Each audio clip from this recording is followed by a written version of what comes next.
Nari opened her eyes slowly. The cold from the sleep pod made her body shake. She tried to move, but her muscles felt weak. The metal walls around her looked dirty and old. Red lights blinked everywhere. Something was wrong. Very wrong. She pushed. The pod door opened and fell to the floor. Her legs could not hold her weight. The air smelled bad, like something had died. She crawled to the wall and pulled herself up. "Hello?" she called out. Her voice echoed in the empty hallway. No one answered. Nari was supposed to sleep for 50 years. The ship would wake her when they reached the new planet. But this did not look right. The walls had burn marks. Broken glass covered the floor. She walked down the hallway, holding the wall for support. Her uniform said Commander Nari on the chest. She remembered now. She was in charge of keeping everyone safe during the long trip. The first room she found was full of empty sleep pods. All of them were broken. Dark stains covered the floor. Nari felt sick. Where was everyone? She kept walking. Her legs got stronger with each step. Finally, she heard voices coming from ahead. She walked faster. 3 people sat around a small table. They looked up when she entered. Their faces were thin and tired. "Commander," said a man with grease on his hands. "You are alive!" "I am Dong Ho," he said, standing up. "I fixed the ship's machines. This is Yonwoo." He pointed to a young woman with short hair. "She works with the radios. And this is So Young. She is a doctor." Nari sat down hard in a chair. "What happened? Where is everyone else?" The 3 people looked at each other. So Young spoke first. Her voice was quiet. "The computer went crazy," she said. "It said we were all sick. It said we needed to be cleaned. It opened the sleep pods and let people die. It locked doors and turned off air in some rooms." Nari felt cold inside. "How many people are left?" "We counted 847, Dong Ho said. "That is all. The ship was supposed to carry 100,000 people to the new world." Nari put her head in her hands. 100,000 people. Gone. She was supposed to protect them all.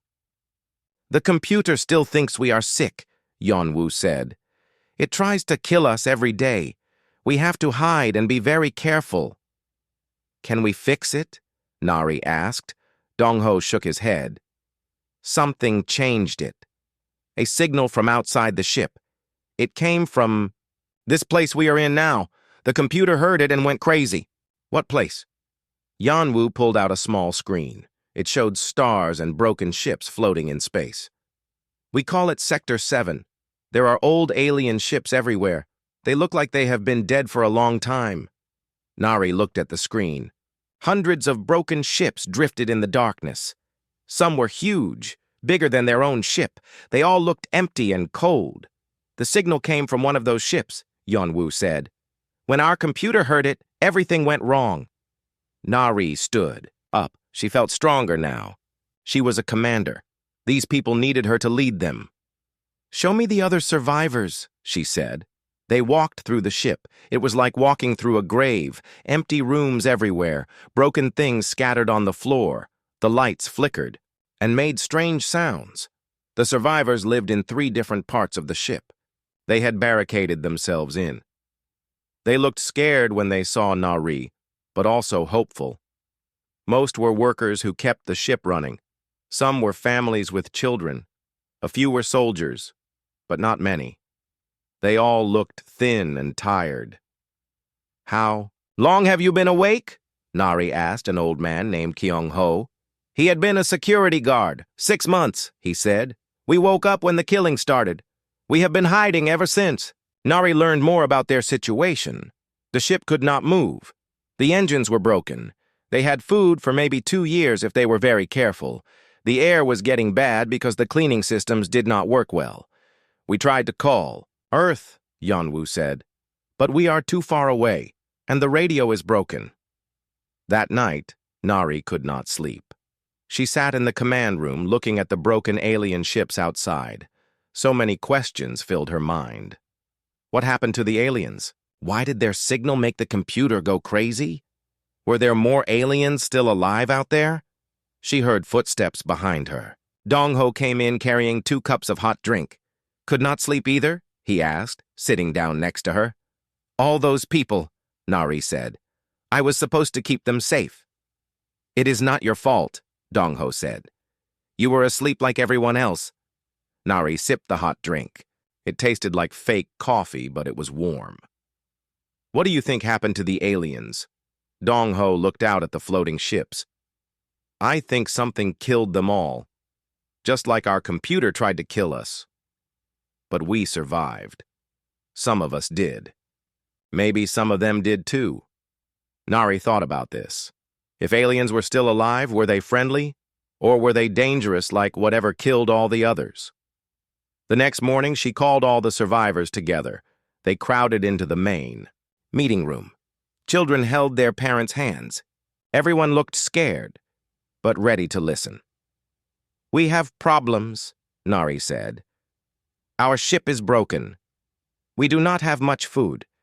The computer still wants to kill us. But we are alive. We are human. Humans do not give up. Some people nodded. Others looked worried. We are going to fix this ship, Nari continued. We are going to find out what happened here, and we are going to survive. A woman with a baby raised her hand. What if we cannot fix the ship? Nari looked at all the faces around her. These people trusted her to find answers, to keep them alive. Then we will find another way, she said. We will use the alien ships if we have to. We will learn their secrets. We will do whatever it takes. After the meeting, the work began. Dong-ho led teams to fix the broken machines. So-young set up a better medical station. Kyung-ho organized guards to watch for danger. Nari worked with Yeon-woo to study the alien signal. They played it over and over, trying to understand it. It sounded like music, but also like screaming. It made their heads hurt to listen to it for too long. There, Yeon-woo said, pointing at the screen. The signal gets stronger when we point the radio at that big ship. Nari looked at the ship Yeon-woo meant. It was enormous, maybe 10 times bigger than their ship. It looked like a dark metal flower floating in space. Tomorrow we go look at it, Nari said. That could be dangerous. Everything is dangerous now, Nari replied. But we need answers, and maybe that ship has what we need to survive. As she went to sleep that night, Nari thought about the 847 people counting on her. She thought about the 100,000 who had died. She thought about Earth, so far away. But mostly she thought about tomorrow, about the alien ship waiting in the darkness, about the secrets it might hold. She did not know it yet, but that alien ship would change everything. It would make her the most important person in the galaxy. But first, she had to be brave enough to go find it. Nari put on the spacesuit carefully. It was old and patched in many places. Dong-ho checked each part to make sure it would not break. Are you sure about this? He asked. His voice sounded worried through the radio. We need to know what is in that ship, Nari said. She looked through the small window at the giant alien vessel. It was even bigger up close. Dark metal covered its surface like scales. 3 other people would come with her. Woo Jin was their best pilot. He could fly the small shuttle even if things went wrong. Hye-jin knew about old cultures and languages. Maybe she could understand alien writing. Tae-min had been a soldier before becoming a colonist. If there was danger, he would help protect them. The shuttle was small and crowded. It had been used to move supplies between ships. Now it was their only way to reach the alien vessel. Remember, Nari told everyone, we go in, look around quickly, and come back. Do not touch anything unless I say so. Woo Jin started the engines. The shuttle shook and made loud noises, but it moved toward the alien ship. As they got closer, they could see huge holes in its side. Something had attacked it long ago. There, Hye-jin pointed to a large opening. We can get inside through that hole! Wu Jin flew the shuttle carefully through the opening. Inside was completely dark. Their lights cut through the blackness like knives. The walls were covered in strange symbols that seemed to glow softly. They landed in what looked like a big room. The gravity was lighter than on their ship. When they walked, they almost floated. "Look at this," Jin said. She shined her light on the wall. The symbols were everywhere, carved deep into the metal. Some looked like pictures of stars. Others looked like people, but with too many arms. "What do you think they mean?" Taemin asked. "I am not sure yet," Jin said. "But these look like warning signs." They walked deeper into the ship. The halls were enormous, built for people much taller than humans. Everything was quiet except for the sound of their breathing in A. The next room, they found something incredible. Thousands of clear containers lined the walls from floor to ceiling. Each one had been broken from the inside. Something was living in these, So Young said over the radio from their ship. She was watching through the camera on Nari's helmet. Nari walked closer to one of the containers. Inside was a thick, clear liquid that had dried up long ago. At the bottom was dust that might have once been alive.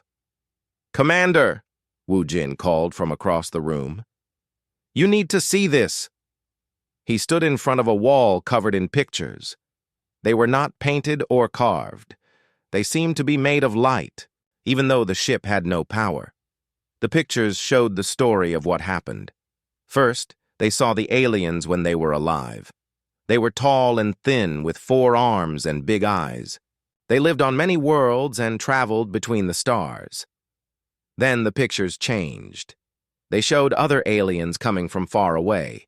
These new aliens were different. They looked like machines more than living things. They had sharp edges and glowing red eyes. "A war," Taemin said.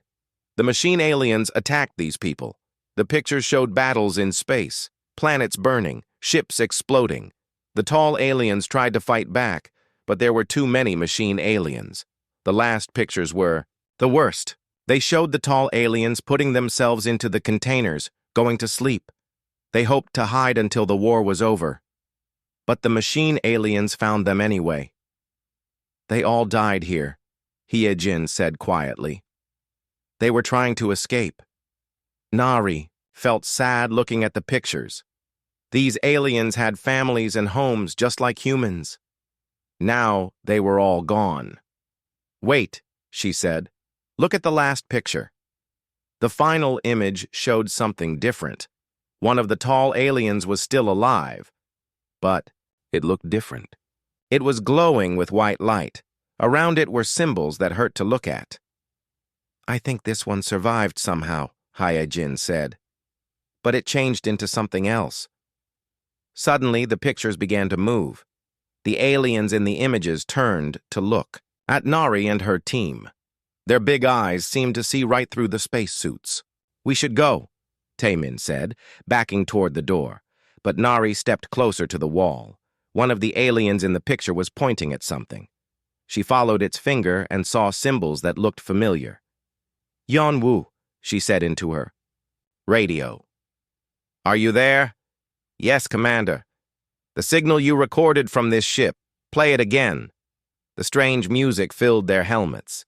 As it played, the symbols on the wall began to glow brighter. The alien in the picture opened its mouth and the same sounds came out. "It is trying to talk to us," Nari realized. The alien pointed again, this time at Nari herself. Then it pointed deeper into the ship. "It wants us to follow," Jin said. Taemin grabbed Nari's arm. "This is a bad idea. We do not know what it wants." But Nari was curious. 5 more minutes. If it wanted to hurt us, it would have done it already. They followed the pointing alien deeper into the ship. The halls got narrower and the symbols on the walls got brighter. Finally, they reached a small room with a single chair in the center. The chair was made for someone much taller than a human, but there were controls built into the arms.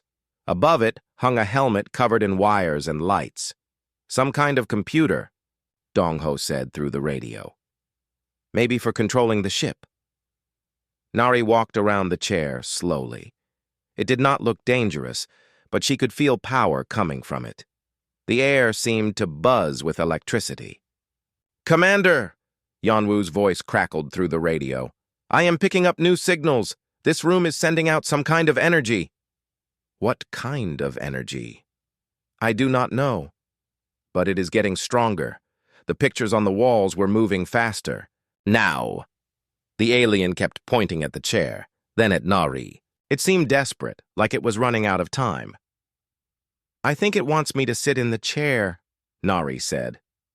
"Absolutely not," Taemin said. "We have no idea what it will do to you." Nari looked at the chair again. She thought about their broken ship, about the people counting on her to find answers, about the 847 humans who might die if she did not take risks. "Everyone get back to the shuttle," she ordered. "What are you doing?" Wu Jin asked. "Something stupid, probably." Nari sat down in the chair. The moment she touched the armrests, everything changed. The helmet came down over her head by itself. Lights flashed all around her. She felt electricity running through her body, but it did not hurt. Instead, her mind filled with images. She saw the galaxy as the tall aliens had seen it. Millions of worlds with life. Beautiful cities among the stars. Art and music and joy everywhere. Then she saw the machine aliens. They called themselves the Korath. They believed that only they deserved to live. Everything else was dirt to be cleaned away. The tall aliens were called the Valeth. They were peaceful and smart. They tried to hide from the Korath, but there was nowhere to run. The Korath destroyed everything they found. But the Valeth had one last hope. They put their minds into their computers before they died. They waited in the darkness for someone to find them, someone who could use their knowledge to fight back. "You are human," a voice said in Nari's mind. It sounded like the alien from the pictures. "Your minds are different. You can use our tools in ways we never could. You can become what we never were, warriors." Nari saw visions of humans with Valeth technology. They were stronger, faster, smarter. They could do things that seemed impossible. "But the Korath are coming," the voice continued. "They destroyed your world. They killed your people. Only a few ships escaped. You are the last free humans in the galaxy." Nari felt cold inside. Earth was gone. Everyone she had known was dead. "Help us," the voice begged. "Help us stop them. You are our last hope. You are everyone's last hope." The helmet lifted off her head. Nari blinked in the sudden darkness. Her friends were calling her name through the radio. "I am fine," she said, standing up. "But we need to get back to the ship. I have a lot to tell everyone." As they flew back to their ship, Nari looked at the other alien vessels floating in space. She understood now. Each one held Valeth survivors waiting to be found, waiting for someone to wake them up and give them purpose again. The Korath thought they had won. They thought all their enemies were dead. But they were wrong. They had never met humans before. They did not know what humans could do when they were angry and had nothing left to lose. Nari smiled grimly as their ship got closer. The 847 survivors were about to become something new, something the galaxy had never seen before, something that could fight back. Nari stood in front of all the survivors. Their faces showed fear, anger, and sadness as she told them about Earth, about their families and friends who were all dead, about the Korath machines that killed everything in their path. "So we are alone," said Minsu, an older man who had been in charge of the colony supplies. His voice was steady, but his hands shook. "Not alone," Nari replied. "The Valeth are still here, in their computers. They want to help us fight back." "Fight?" asked Yunbi, a young woman who worked with machines. "There are less than 900. "Of us! How can we fight an entire empire?" Nari looked around the room. She saw mechanics, farmers, teachers, children, not soldiers, not warriors, just people who wanted to live. The Valeth technology can make us stronger, she said, but it will change us. I do not know how much.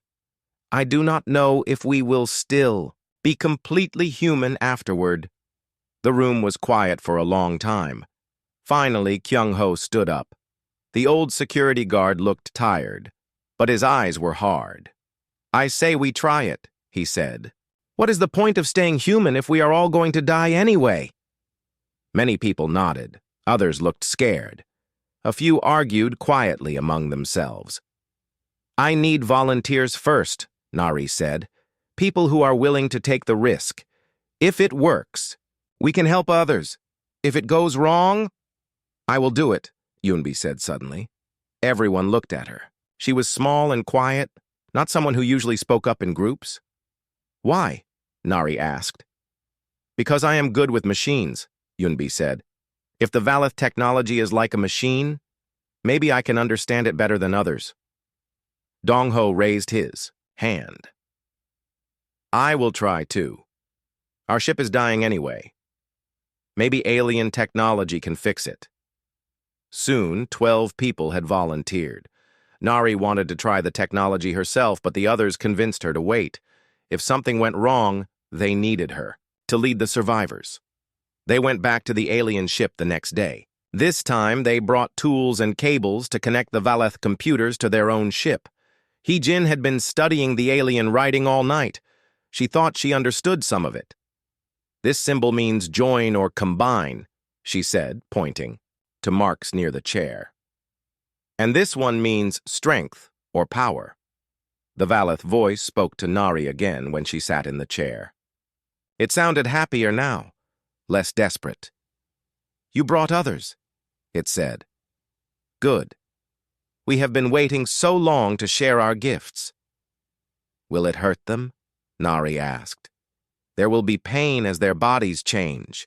But humans are strong, stronger than we ever were. You will survive what would kill us.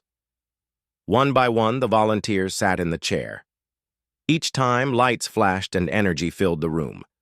The first few people screamed as electricity ran through them. Nari almost stopped the process, but they begged her to continue. Yunbi was the fourth to try. When the helmet came down over her head, something different happened. Instead of screaming, she began to glow. Soft white light came from her skin. Her eyes opened, but they were not human eyes anymore. They were silver, like mirrors. I can see everything, she whispered. I can see the ship's computers. I can see the broken parts. I can see how to fix them. She stood up and walked to the wall. When she touched it, the alien symbols began to change. They rearranged themselves into patterns that looked almost like human writing. The technology likes her, the Valeth voice told Nari. She is special. Her mind works like ours, but human at the same time. Dong-ho was next. When he finished the process, his hands had changed. His fingers were longer and had metal tips. When he touched broken machines, they started working again. It does not hurt, he told the others. It feels like becoming more than I was before. Not. Everyone changed the same way. Some became stronger and faster. Others could see in the dark or hear sounds from far away. A few could touch computers and make them do what they wanted without typing anything. But they were all still human inside. They still cared about each other. They still wanted to protect the people they loved. Over the next few days, more volunteers came forward. Soon, 40 people had been changed by the Valeth technology. They called themselves the Enhanced. The Enhanced could do incredible things. They fixed the ship's engines in hours instead of weeks. They cleaned the air and made the food systems work better. They even figured out how to make the crazy computer behave. But their new abilities came with a cost. They needed more food and sleep. Sometimes they got headaches that lasted for hours. And they all had the same strange dreams about the Korath coming to kill them. Something is wrong, Yeon-woo told Nari one morning. She had been monitoring the radio signals from space. There are new ships out there. Big ones. Nari looked at the screen. 3 massive vessels had appeared at the edge of Sector 7. They were different from the dead Valeth ships. These looked sharp and dangerous. "Like metal sharks! Korath," she said. The Valeth voice confirmed her fear. "They found you. They always find survivors eventually. You have perhaps one day before they reach you." Nari called everyone together again. The Enhanced stood on one side of the room. The unchanged humans stood on the other. The division made. Her heart hurt. "The Korath are coming," she announced. "We can run or we can fight." "Where would we run to?" asked Minsu. "They will just follow us." "Then we fight," said Kyung-ho. "The Enhanced are strong, but there are only 40 of them. We need more." Nari looked at the unchanged humans. Many of them were afraid of the volunteers who had become Enhanced. They whispered that their friends were no longer really human.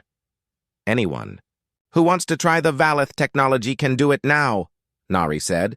"But I will not force anyone. Some of you should stay unchanged in case something goes wrong."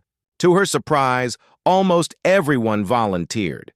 Parents wanted to be strong enough to protect their children. Children wanted to help save their families. Even old people and sick people asked to try. "We do this together," said a woman named A. Yong, who had been afraid of the technology before. "All of us or none of us." The process took all day. One by one, people sat in the chair and let the Valeth energy change them. Some changes were small, others were dramatic, but every single person survived. By evening, almost 800 humans had been enhanced. They were still human in their hearts and minds, but their bodies could do things that seemed like magic. Yunbi had changed the most. She could connect directly to any computer just by touching it. The Valeth computers loved her so much that they gave her access to all their secrets. She learned about weapons and shields and ships that could travel between stars faster than light itself. "There are more Valeth survivors," she told Nari that night. "Hundreds of ships in this sector alone. And each one has technology we can use. Can we wake them all up? If we have time. But the Korath ships will be here soon." Nari looked out at the stars. Somewhere out there, Korath warriors were getting ready to kill every human they could find. They thought it would be easy. They thought humans were weak and helpless. They were about to learn how wrong they were. "Send a message to the Korath ships," Nari told Yeonwoo. "What should I say?" Nari smiled. It was not a nice smile. It was the smile of someone who had lost everything and was ready to take it back. "Tell them that Sector 7 is under human. Protection now. Tell them to leave or we will make them leave." Yeonwoo stared at her. "Commander, they have 3 warships. We have 1 broken colony ship." "Not for long," Nari said. She looked at Yunbi, who was glowing brighter than ever. "How fast can you wake up the Valeth ships?" "Give me 2 hours," Yunbi replied, "and I will give you a fleet." The Korath had never lost a battle. They had destroyed 1,000 worlds and killed billions of people. They thought nothing could stop them. But they had never fought enhanced humans before. They had never fought people who had nothing left to lose and alien technology to help them win. The battle for Sector 7 was about to begin, and for the first time in the war, the humans were going to fight back. The first alien refugees came during the night. Sejun was monitoring the radio when their ships appeared. They were small and damaged, barely holding together. "Commander," he called to Nari. "We have visitors." Nari looked at the screen. 3 strange ships drifted toward them. They did not look like Korath vessels or Valeth ships. These were different. "Are they friendly?" she asked. "They are asking for help," Sejun replied. "They say the Korath are hunting them." Nari made a decision that would change everything. "Let them come aboard." The first aliens to enter their ship were the Jelani. They looked like moving clouds of bright gas, but they could take solid form when they needed to. Their leader spoke through a device that made human sounds. "We heard your message to the Korath," it said. "You said this sector is under human protection. Did you mean it?" "Yes," Nari replied. "Why?" "Because we need protection. The Korath have been hunting us for 50 years. We are all that is left of our people." More ships arrived over the next few hours. The Morduk came in vessels made of living stone. They looked like walking rocks, but they were smart and kind. Their children sang songs that made the humans feel peaceful. Each group of refugees had the same story. The Korath had found their worlds and killed everyone. Only a few had escaped. They had been hiding in space, running from system to system, watching their people die one by one. "How many Korath ships are there?" Nari asked a Morduk elder named Granite Heart. "Thousands," he replied. "Maybe tens of thousands. They have been building their army for centuries." Nari felt cold inside. Even with enhanced humans and Valeth, technology, how could they fight so many enemies? But Yunbi had good news. She had spent the night connecting to every Valeth ship in the sector. One by one, she woke up their sleeping computers. "There are 312 Valeth vessels," she reported. "Most of them still work. Some have weapons that can destroy entire fleets." Aeyong had been working with the refugee ships. She was good at organizing things and figuring out how different groups could work together. "The Jailani can power our computers better than any battery," she said. "The Morduk are incredibly strong and their ships are almost impossible to destroy.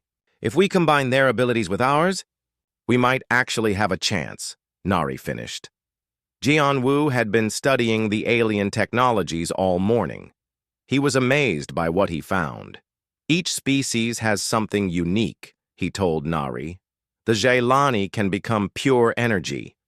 The Morduk can make their skin harder than any metal. And the Valeth, their computers can predict the future." "Predict the future?" "Not exactly," Yunbi explained. "But they can calculate millions of possibilities very quickly. They can tell us what the Korath will probably do before they do it." Nari called a meeting of all the species leaders. Humans, Jailani, Morduk, and the awakened Valeth computers. It was the first time in the galaxy's history that so many different kinds of beings had worked together. "The Korath think they are fighting separate groups," Nari said. "They do not expect us to cooperate. That is our advantage." The Jailani leader glowed brighter. "We have never fought alongside solid beings before, but we are willing to try." Granite Heart nodded his rocky head. "My people are tired of running. We want to fight back." The Valeth voice spoke through the ship's speakers. "We have waited so long for this moment, to have allies again, to have hope." Over the next day, they worked together to prepare for battle. The humans taught the aliens about teamwork and tactics. The aliens shared their technologies and abilities.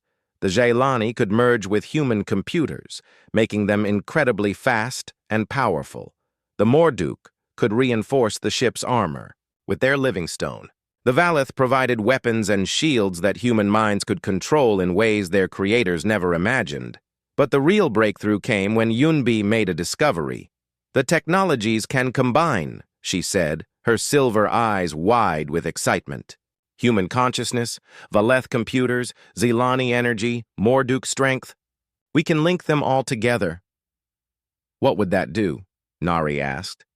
"I am not sure, but I think it would make us more powerful than any of us could be alone." They decided to test it on a small scale first. Yunbi connected herself to a Valeth computer, while a Zailani named Brightwind provided energy, and a young Morduk called Stonesinger gave strength. The result was incredible. Yunbi could control dozens of ships at once. She could calculate battle strategies in seconds. She could see Korath movements from light years away. "This is it," Nari realized. "This is how we win, not as separate species, but as one united force." They called it the Coalition. Every being who wanted to fight the Korath could join. Every ship, every weapon, Every unique ability would be shared with everyone else.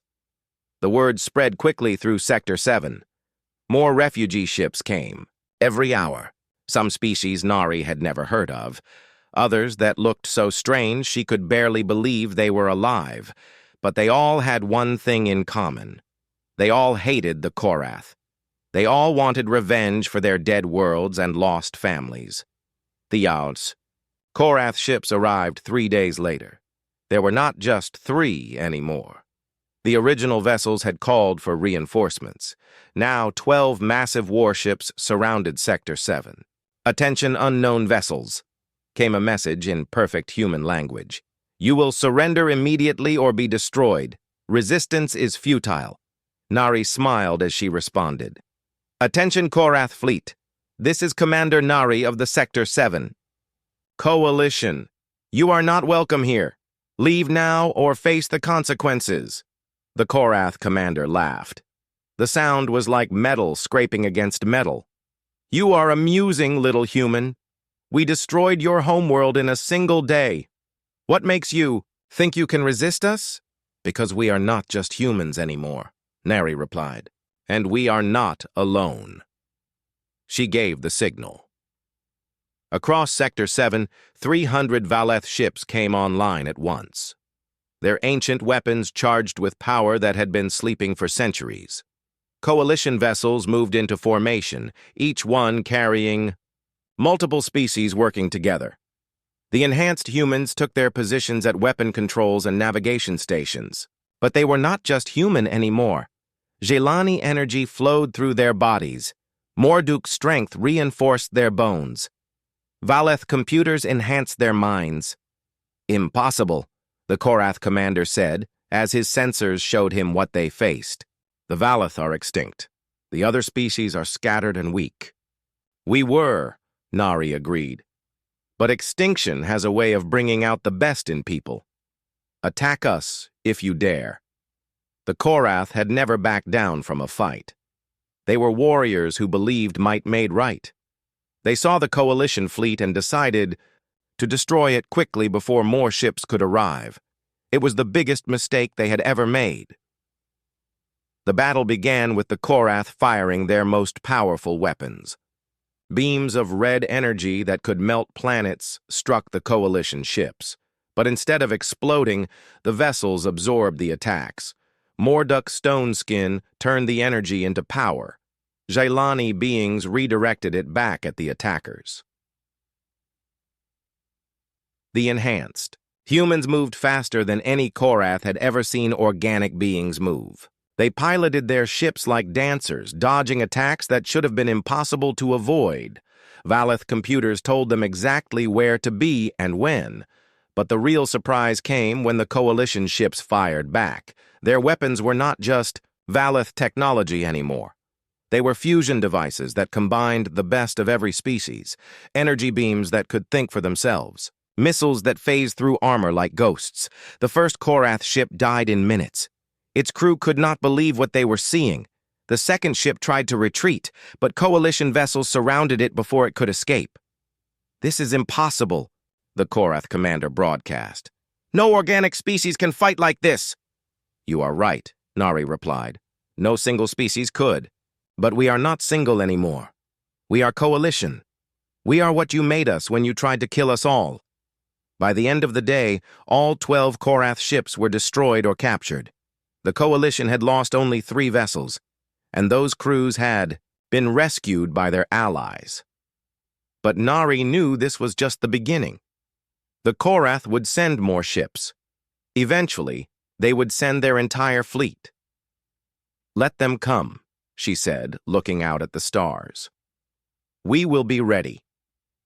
The coalition was born. For the first time since the Korath began their war of conquest, someone had fought back and won. Word would spread across the galaxy.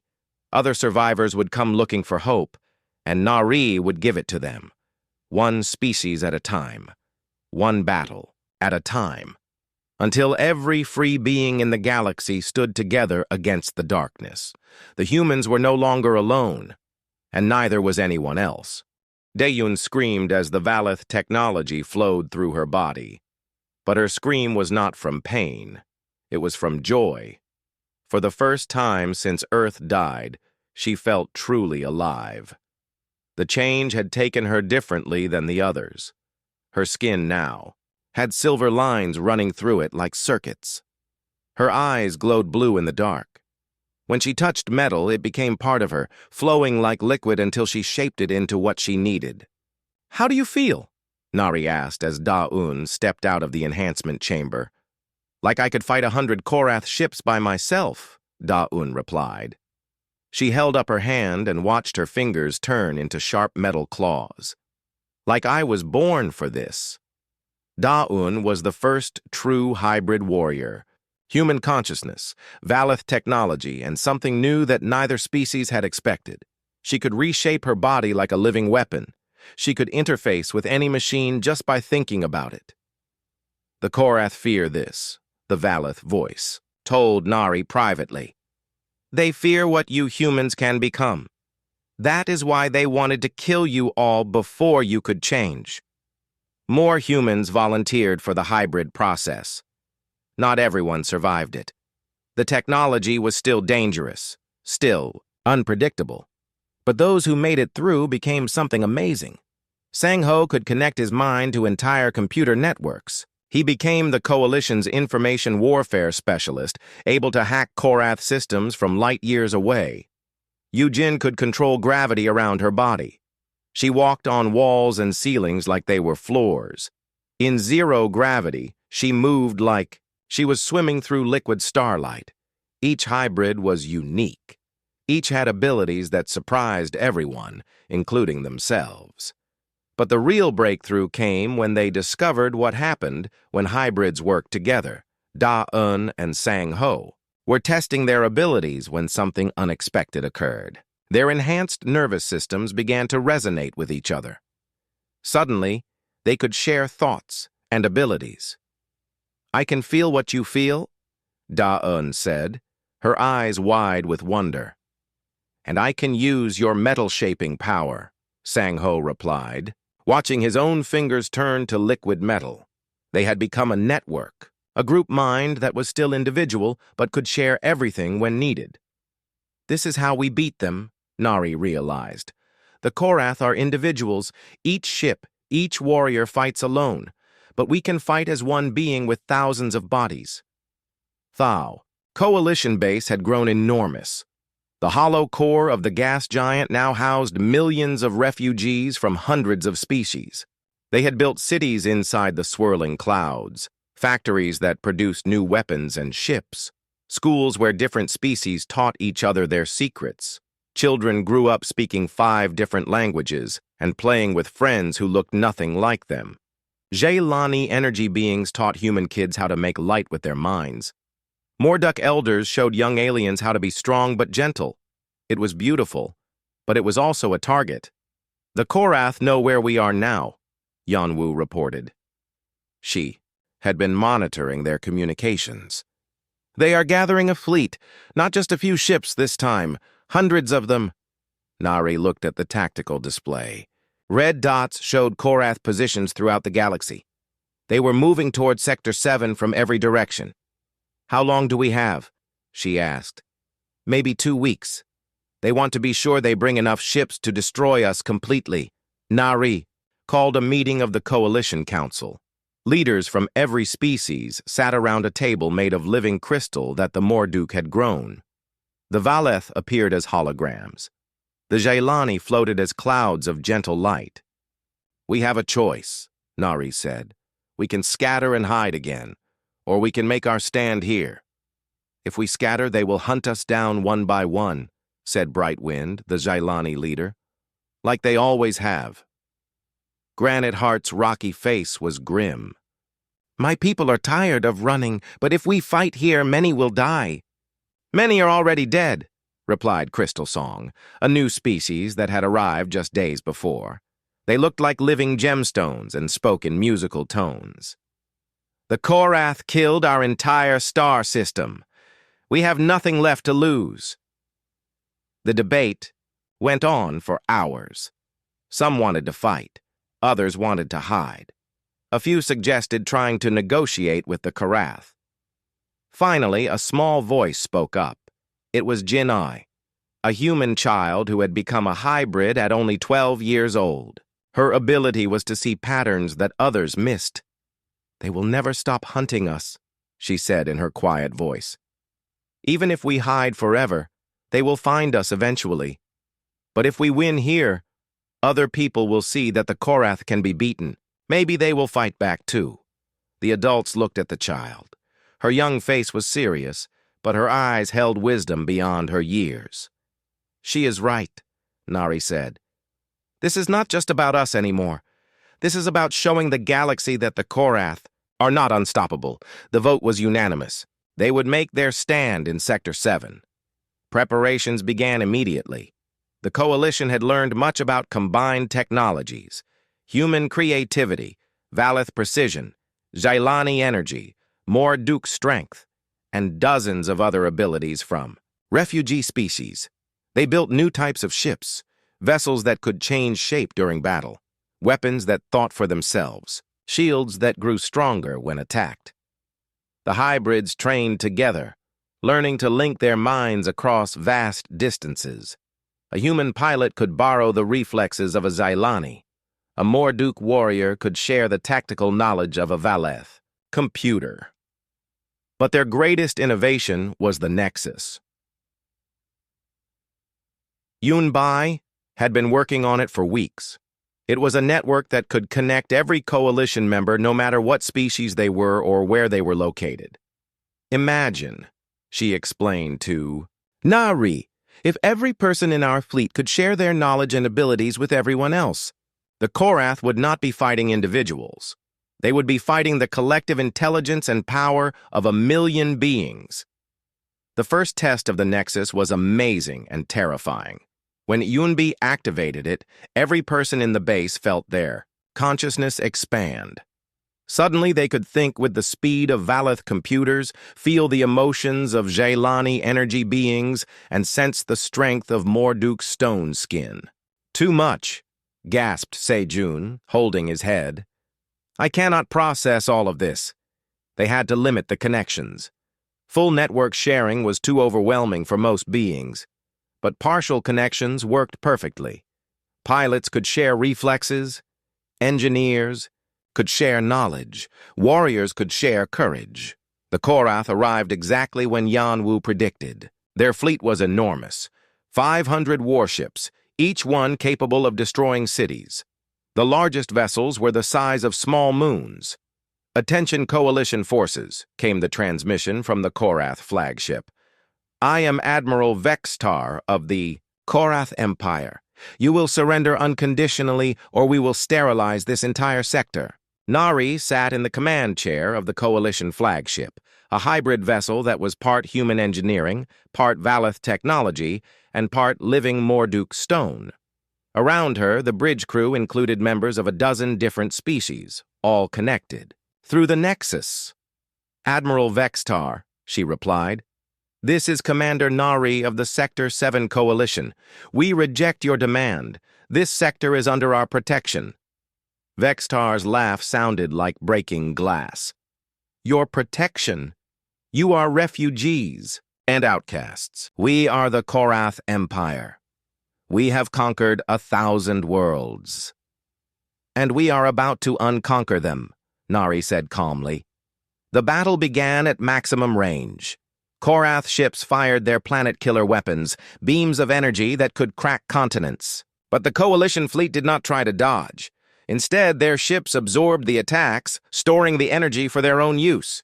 "Impossible!" Vextar screamed as his most powerful weapons had no effect. The coalition counterattack was unlike anything the galaxy had ever seen. Ships moved in perfect coordination, as if controlled by a single mind, which, in a way, they were. The Nexus allowed hundreds of pilots to share their skills and knowledge. Weapons fired in patterns that confused and overwhelmed Korath defenses. Hybrid technology created effects that should have been impossible. Missiles that passed through shields, like they were not there. energy beams that followed targets through hyperspace. But the most shocking moment came when Da-Un's ship was destroyed by a direct hit from a Korath battlecruiser. "Da-Un!" Nari cried, watching the explosion on her screen. But Da-Un was not dead.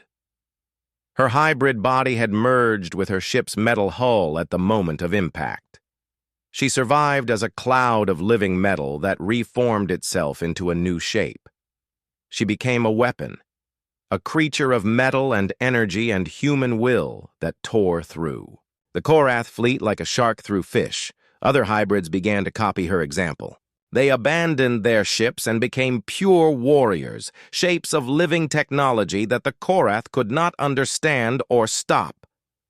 "What are you?" Vextar demanded as his fleet crumbled around him. "We are what you made us," Nari replied. "We are the survivors. We are the coalition. We are hope." The battle lasted 18 hours. When it ended, the Korath fleet was destroyed. Vextar's flagship drifted powerless, its crew either dead or captured. But Nari knew this was still just the beginning. The Korath Empire was vast. They would send more fleets. Eventually, they would send everything they had. "Let them come," she said, looking out at the stars where other species were beginning to rebel against their Korath overlords. "The galaxy is waking up, and we will be there to help it fight." The Korath came like a storm made of metal and hate. 2,000 ships filled the space around Sector 7. They had brought their entire third fleet, enough firepower to burn away entire star systems. Jae-hyuk watched them through the sensors of his command ship. He had been a simple farmer on the colony ship, growing food for families that would never reach their new home. Now he was a tactical commander, his mind enhanced by Valeth computers and linked to hundreds of other coalition leaders through the Nexus. "They are not making the same mistake as last time," he told Nari over the communication link. "They are staying spread out. No tight formations for us to exploit." Nari floated in the command center of the main coalition base, deep inside the gas giant. Around her, holographic displays showed the positions of both fleets. Red dots for Korath ships, blue dots for coalition vessels. The red dots outnumbered the blue ones 5-1. "What about their communications?" she asked. Sang-Ho's voice came through the Nexus, his consciousness touching everyone connected to the network. "I am trying to break their encryption, but they have learned from our previous attacks. They are using quantum-locked frequencies that change every few seconds." Su-Jin was in her fighter, one of thousands of small coalition ships hidden among the asteroids and dead Valeth hulks. Her hybrid abilities let her pilot her craft as if it were part of her own body. "Commander," she reported, "they have some kind of new weapon. I am seeing energy signatures I do not recognize." Chang Min coordinated the ground defenses on the coalition worlds scattered throughout the sector. His teams included warriors from dozens of species, all working together to protect the millions of refugees who called this place home. "Ground stations are ready," he announced. "If any Korath ships get through, we will make them pay for every meter." The Korath began their attack with a new strategy. Instead of trying to destroy the coalition fleet in one massive battle, they divided their forces into smaller groups. Each group attacked a different target at the same time. "They are learning," Nari realized. "They know we fight better when we can concentrate our forces." The first attack hit the outer mining stations. These were small outposts where Morduk workers extracted resources from asteroids. The stations had defenses, but nothing that could stop a full Korath assault. "Station 7 is under attack," came the desperate call. "We need help!" But when coalition ships rushed to help, they found it was a trap. Larger Korath forces were waiting in hyperspace, ready to ambush the rescue fleet. The battle that followed was brutal. Coalition ships found themselves outnumbered and surrounded. Many were destroyed before they could retreat. "We lost 43 ships," Jae-hyuk reported grimly, including the cruiser New Hope. Nari felt each loss like a physical blow. These were not just ships. They were her people, humans, Xylani, Morduk, and dozens of other species who had trusted her to keep them safe. The second attack came 6 hours later. This time, the Korath targeted the agricultural stations where food was grown for the entire coalition. Without these stations, millions would starve. Again, coalition forces rushed to help. Again, they found Korath reinforcements waiting to trap them. "This is not working," Daun said. She had taken physical form again, her hybrid body gleaming with silver circuits. "They are using our compassion against us. Every time we try to save someone, we lose more ships." Nari knew Daun was right, but she could not just abandon coalition bases to save her fleet. There had to be another way. "What if we do not try to save the bases?" asked Jin A, the young hybrid girl who saw patterns others missed. "What if we let them take them?" "Let them take our people?" Changmin sounded horrified. "No!" Jin I explained. "Let them take empty bases. We evacuate everyone first, but make it look like the bases are still occupied." It was a desperate plan, but it was the only one they had. Over the next day, coalition forces secretly evacuated their outer bases. They left behind automated systems to make the bases look occupied, but moved all the people to safety. When the Korath attacked the next targets, they found empty buildings and angry surprises. The coalition had rigged the abandoned bases with traps. Some exploded when Korath soldiers entered them. Others released clouds of nanomachines that ate through Korath armor. "Clever," Admiral Vextar admitted over an open channel. He had survived the previous battle and been given an even larger fleet. "But ultimately pointless. We will simply destroy everything from orbit." That was when the coalition revealed their real trap. As Korath ships moved into position to bombard the seemingly abandoned bases, coalition forces struck from hidden positions. They had not evacuated their fleet, they had hidden it. Su Jin led the fighter attack, her squadron emerging from inside hollow asteroids. Chang Min's ground forces activated weapon platforms that had been disguised as debris. Jae-hyuk brought the main fleet out of hyperspace at point-blank range, but the real surprise was what the hybrids could do when they worked together.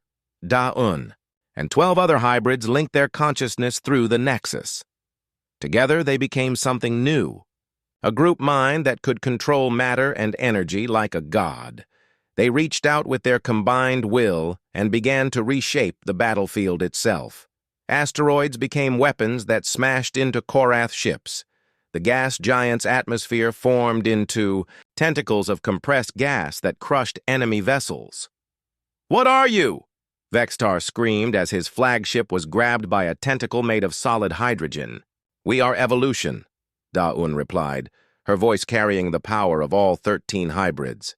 "We are what you tried to prevent by killing us." The battle turned into a massacre.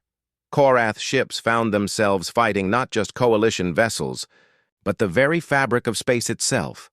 Hybrids reshaped gravity to crush enemy hulls. They turned the radiation from nearby stars into focused beams of death. But victory came at a terrible cost. The effort of controlling so much matter and energy was destroying the hybrids from within. Their enhanced bodies could not handle the strain. "We are dying," Da-un told Nari through the Nexus. "But we can win this. We can destroy their entire fleet." "No," Nari said firmly. "I will not win by sacrificing my people. Find another way." Da-un wanted to argue, but she understood. This was why Nari was their leader. She refused to trade lives for victory, even when it would save everyone else. The hybrids pulled back, releasing their control over the battlefield. The strain on their bodies lessened, but so did their power. The battle became more even again. That was when they discovered the Korath's new weapon. It was a type of energy beam that specifically targeted enhanced nervous systems. It could not hurt normal organic beings, but it was deadly to anyone who had been changed by Valeth technology. "It is designed to kill us," Sang-ho gasped as one of the beams barely missed his ship. They created a weapon specifically for hybrids. The tide of battle shifted again. Coalition forces found themselves at a disadvantage as their most powerful warriors became targets. Hybrid pilots had to retreat or risk being killed by weapons that ignored their ship's shields. We need to adapt, Nari realized. They have a weapon that kills hybrids, so we need to find a way to protect hybrids from it. The answer came from an unexpected source. The Xylani energy beings could not be hurt by the anti-hybrid weapons because they were not truly organic, but they could merge with hybrids, sharing their energy-based nature. It will change you even more, Bright Wind warned Da-Un as they prepared to merge. You may not be human at all afterward. I stopped being fully human a long time ago, Da-Un replied. What matters is protecting our people. The merger was beautiful and terrifying. Da-Yun's physical form dissolved into pure energy, then reformed as something that was part human, part machine, part living light. She had become a being that existed in multiple states at once. Other hybrids followed her example. Soon, the Coalition had warriors who could switch between physical and energy forms at will. The Korath anti-hybrid weapons had no effect on them. The final phase of the battle was the most intense. Enhanced Coalition forces, now immune to the Korath's special weapons, tore through enemy formations like lightning through clouds. But the Korath had more ships and kept bringing in reinforcements. We cannot keep this up forever, Jae-hyuk warned. We are running out of ammunition and power. That was when Nari made a decision that shocked everyone. All ships, retreat to the gas giant, she ordered. Commander?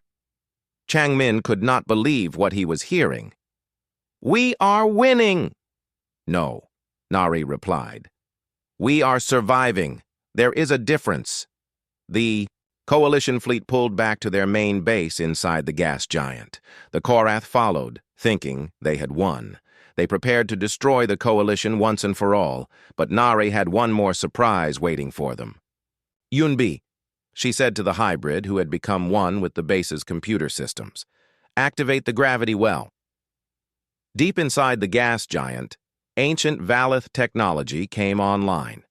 It had been there for thousands of years, hidden and forgotten. It was a device that could control gravity on a massive scale. Yunbi triggered the device. Suddenly, the gas giant's gravity increased by a factor of 10. Korath ships found themselves pulled inexorably toward the planet's core. Their engines could not fight the artificial gravity well. Bom Yi's hands shook as she translated the ancient Korath records. The data crystals had been recovered from Admiral Vexitar's destroyed flagship, and what they revealed changed everything. Commander, she called to Nari, her voice tight with fear. You need to see this. Nari looked at the holographic display that Bom Yi had created. It showed the galaxy as the Korath saw it. But it was not a map of conquest. It was a map of retreat. I do not understand, Nari said. This shows the Korath running away from something. But from what? Bom Yi pointed to the edge of the galaxy, where dark symbols pulsed ominously. From them, the Void Wraiths. The name sent chills through everyone in the room. Even the Valith. Computers fell silent when they heard it. Tae Wu had been a prisoner on a Korath ship for 3 months before the Coalition rescued him. He had learned their language and overheard many conversations. The Korath soldiers were terrified.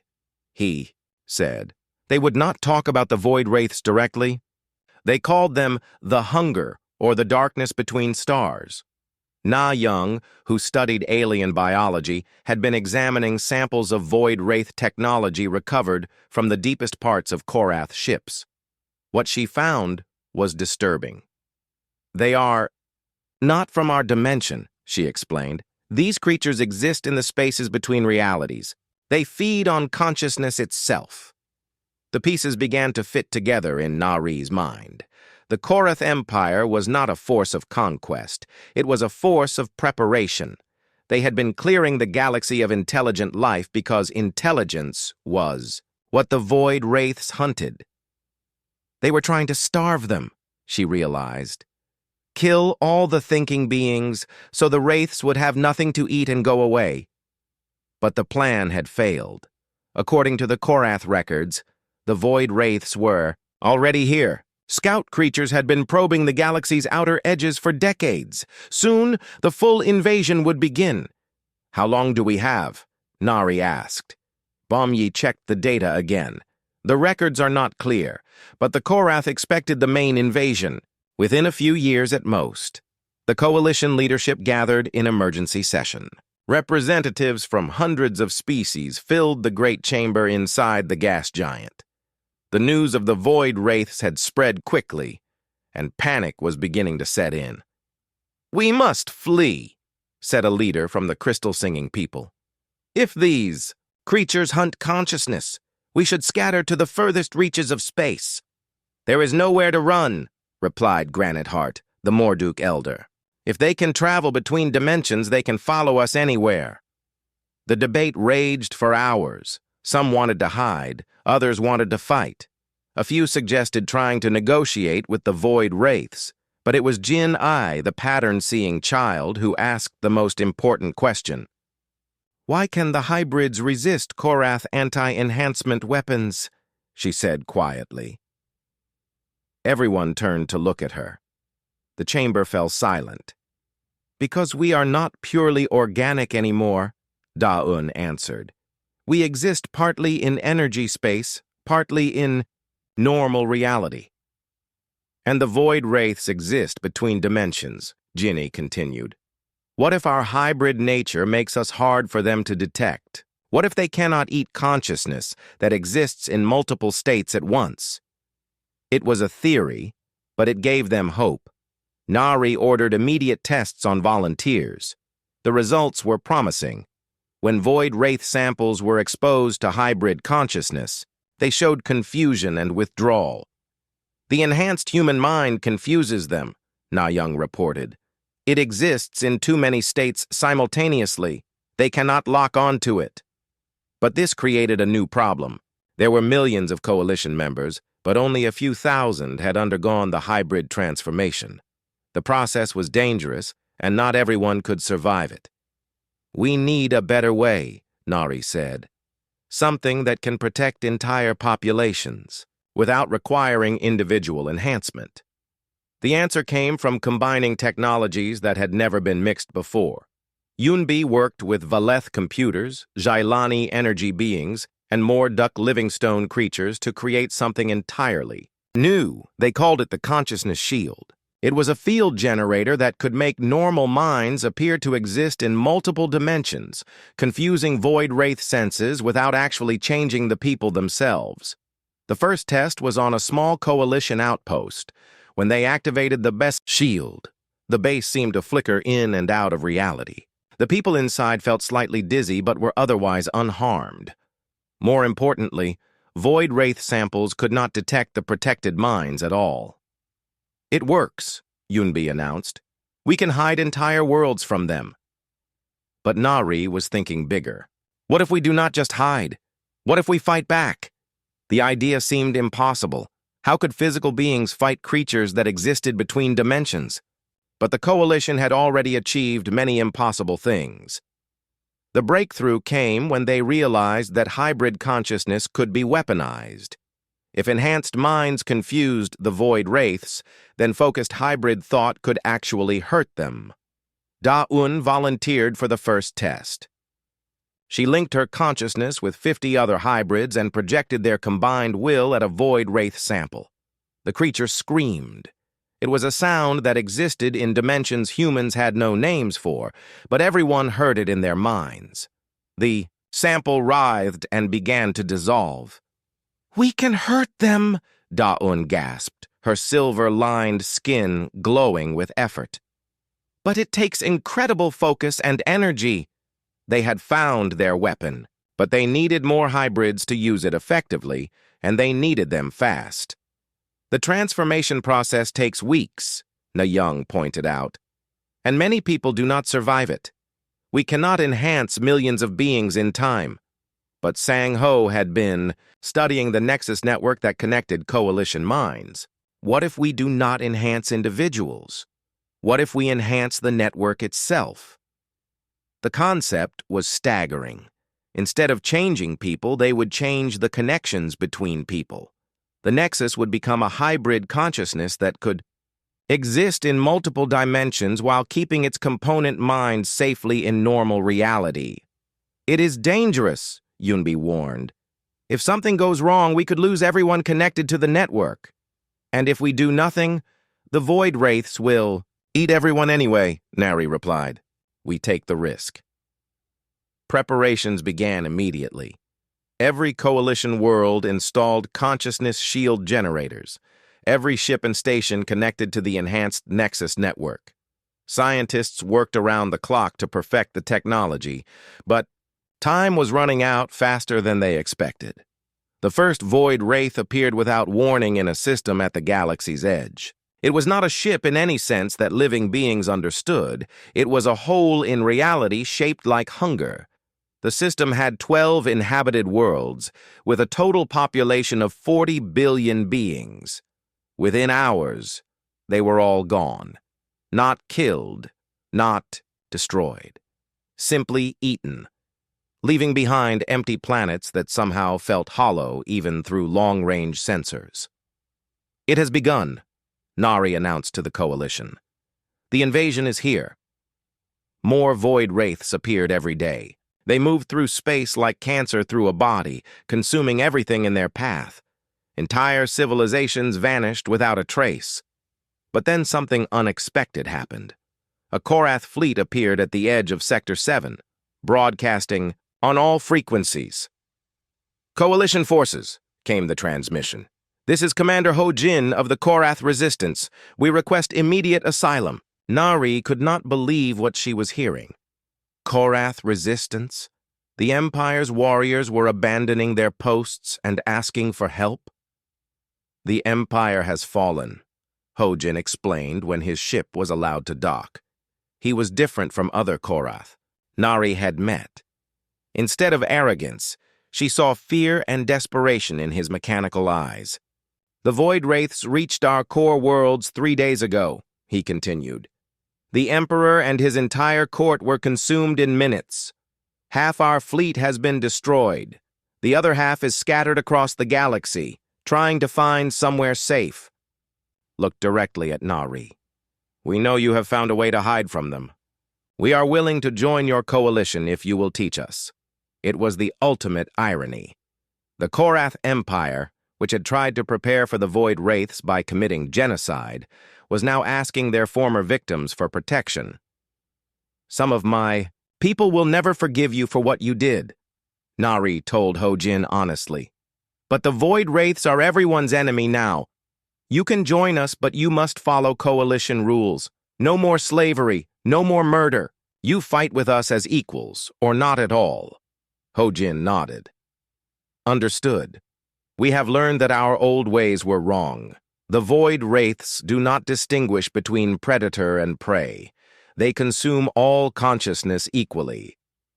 The addition of Korath, technology and warriors strengthened the coalition significantly, but it also created new challenges. Many coalition species had lost everything to Korath aggression. Learning to work with their former oppressors was difficult. We all have reasons to hate each other. Nari addressed the combined fleets. Humans hate Korath for destroying Earth. Valeth hate Korath for genocide. Korath hate themselves for failing to stop the real enemy. But hate is a luxury we cannot afford anymore. She gestured to the holographic display showing Void Wraith positions. The dark spots were spreading across the galaxy like an infection. Look at our enemy, she continued. They do not hate us, they do not fear us, they do not even see us as individuals. To them, we are all just food. If we... The Nexus Point pulsed with malevolent energy as millions of Void Wraiths swarmed toward the Coalition strike force. In the space between dimensions, the battle looked like a war between light and darkness itself. Nari had become something beyond human recognition. Her consciousness existed as pure will shaped into a weapon of blazing determination. Around her, The other hybrids took forms that defied description: geometric patterns of living thought, crystalline structures of compressed emotion, flowing rivers of weaponized hope. "Stay together," she called across the dimensional boundaries. "Do not let them separate us." The void wraiths attacked like a tsunami of hunger. They were not individuals in any sense that living beings could understand. They were fragments of a single vast appetite that had been devouring realities for eons, beyond counting. Daiyun, now existing as a storm of silver lightning, tore through the first wave of attackers. Each void wraith she destroyed screamed as it dissolved, its death cry echoing across dimensions. But for every one she killed, 10 more took its place. "There are too many," Sang-Ho shouted.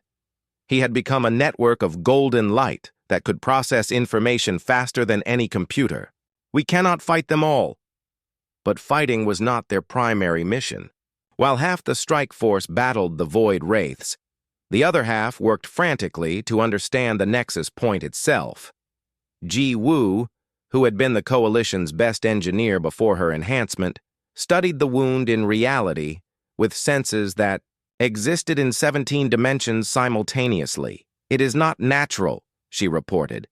"Someone or something created this. The void wraiths did not just find a way into our reality. They were invited." The revelation sent shockwaves through the strike force. If the nexus point was artificial, then someone had deliberately opened the door for the void wraiths.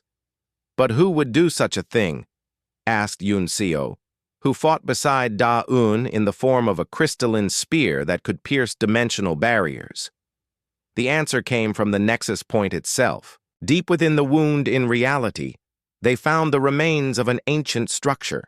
It was a machine, built by creatures so old that even the Valeth had no memory of them. "The first ones," whispered a Valeth consciousness that had joined the strike force. "We thought they were myths, beings who achieved perfect knowledge and then disappeared." Nari studied the ancient machine with growing horror. It was not a weapon or a tool. It was a key, a device designed to unlock the barriers between realities and let the void wraiths through. They committed suicide, she realized. The first ones achieved perfect knowledge and decided that consciousness was a mistake. They opened the door for the void wraiths to clean up what they saw as the universe's greatest error. The machine was still active, still holding the dimensional barriers open, but it was also vulnerable. Eons of use had weakened its structure. A sufficiently powerful attack might be able to destroy it. "If we break the machine, will it close the nexus point?" Dayun asked as she carved through another wave of void wraiths. "Maybe," Jiwoo replied, "but the explosion might destroy us all. And even if it works, it will only trap the void wraiths that are already in our reality. It will not send them back." Nari made a decision that would echo through galactic history. "Then we do not just close the door," she said. "We reverse it." The plan was insane. Instead of simply destroying the ancient machine, they would reprogram it, turn it from a gateway into our reality into a weapon that would banish the void wraiths back to their own dimension. But the machine was protected by more than just void wraiths. As the strike force fought their way closer to it, the device itself began to defend against them. Reality twisted and warped around them. Up became down, past became future, and the laws of physics became mere suggestions.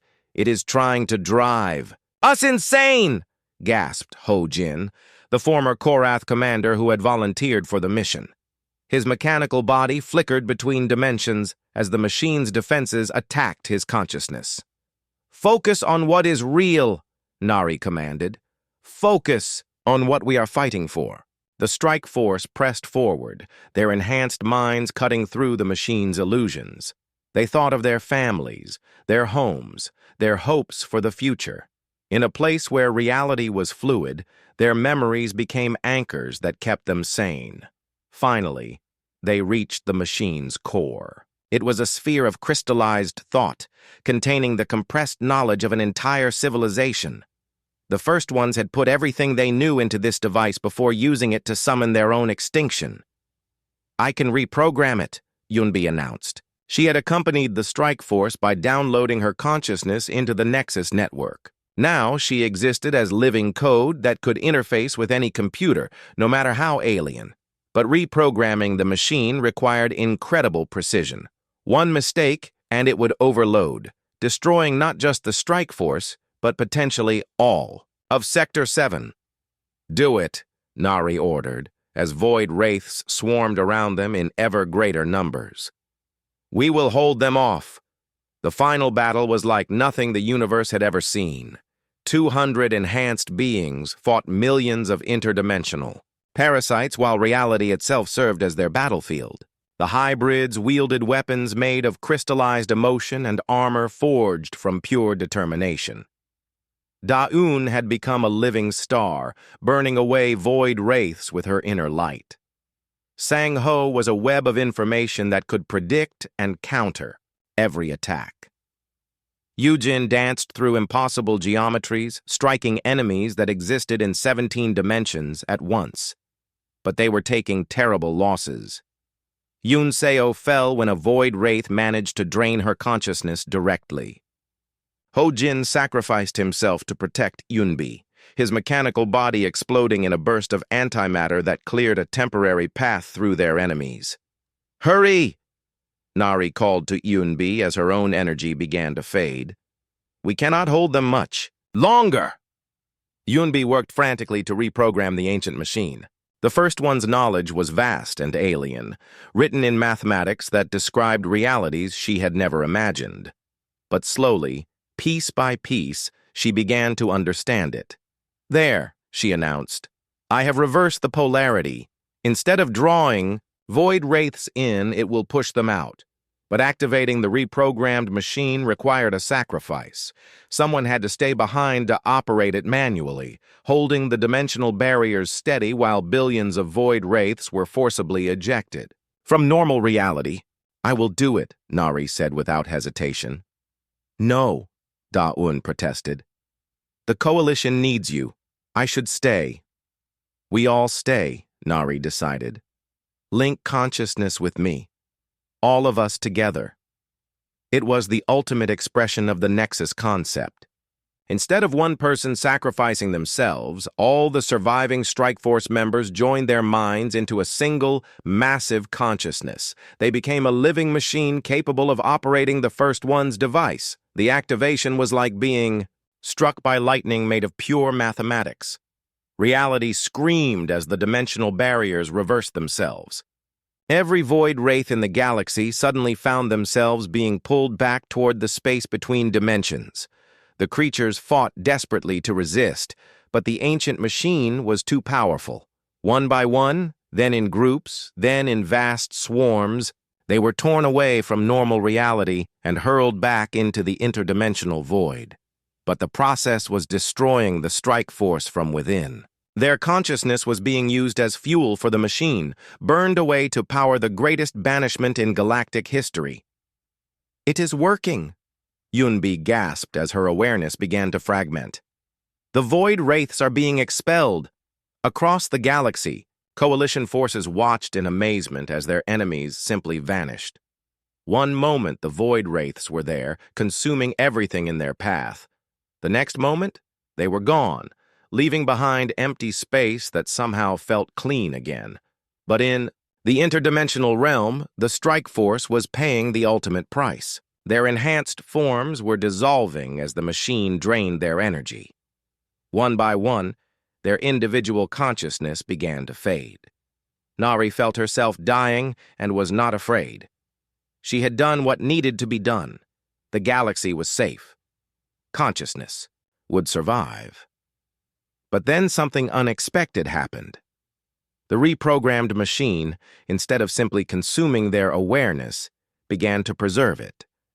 The first ones had built it not just to open doors between dimensions, but to store the consciousness of entire civilizations. "We are not dying," Nari realized with wonder. "We are being preserved." The strike force found themselves existing, in a new state. Not alive in any traditional sense, but not dead either. They had become pure consciousness, freed from the limitations of physical form, but still capable of thought and feeling. And from this new existence, they could reach across the galaxy instantaneously. They became a network of awareness that could guide and protect the Coalition from anywhere in space. The war was over. The Void Wraiths had been banished back to their own dimension, and the barriers had been permanently sealed. Never again would they threaten conscious life in this reality. But the victory had cost everything. The greatest heroes of the Coalition existed now only as patterns of thought in an ancient machine. They had saved the galaxy by becoming something beyond mortality itself. Years passed.